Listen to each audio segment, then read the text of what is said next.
Assalamualaikum warahmatullahi wabarakatuh. Dalam kesempatan kali ini, saya Salsabi Ulfa akan membahas tentang surat Ali Imran ayat 190-191 tentang berpikir kritis, 2.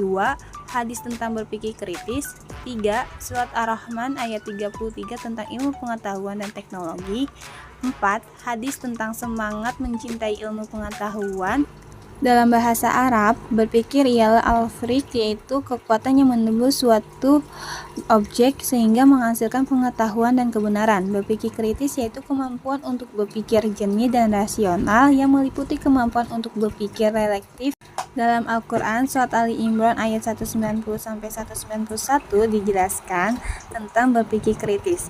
Sesungguhnya dalam penciptaan langit dan bumi dan silih bergantinya malam dan siang terdapat tanda-tanda bagi orang-orang yang berakal, yaitu orang-orang yang mengingat Allah sambil berdiri atau duduk atau dalam keadaan berbaring, dan mereka memikirkan tentang penciptaan langit dan bumi seraya berkata, ya Tuhan kami, tiadalah Engkau menciptakan ini dengan sia-sia, maha suci Engkau, maka perihalalah kami dari siksa neraka. Quran Surat Ali Imran ayat 190-191. Sebagai orang beriman, kita hendaklah mengimani semua firman-firman Allah, kemudian berusaha memahami makna yang terkandung dan merefleksikannya ke dalam sikap dan tindakan yang positif. Berdasarkan ayat tersebut, Allah memerintahkan kepada umat manusia agar mempergunakan akalnya untuk memikirkan ayat-ayat Allah. Disinilah letak berpikir kritis kita.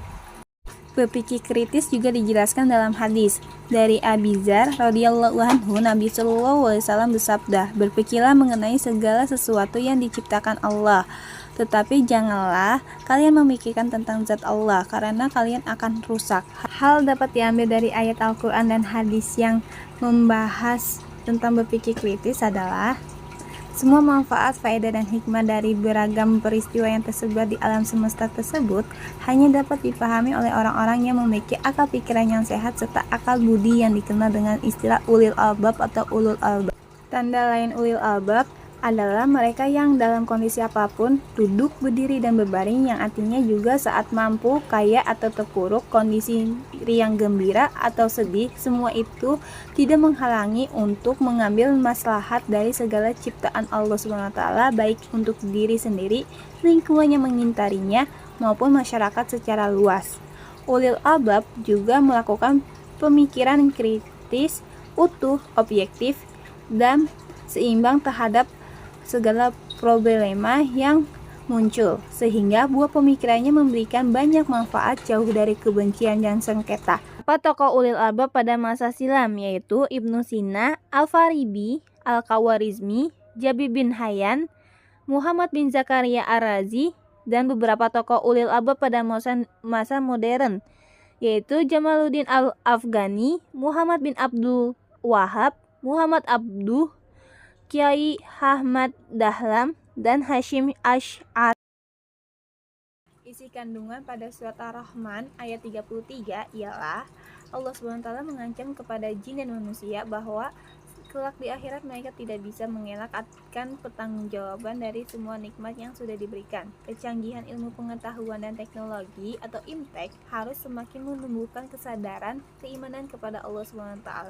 Itu artinya semakin luas dan dalamnya ilmu yang dimiliki hidupnya harus semakin dekat kepadanya, bahwa semuanya merupakan nikmat yang pasti akan diminta pertanggungjawaban. Sebagian ulama menjadikan ayat ini sebagai isyarat ilmiah bahwa kekuatan dan penguasaan ilmu menjadi hal yang mutlak.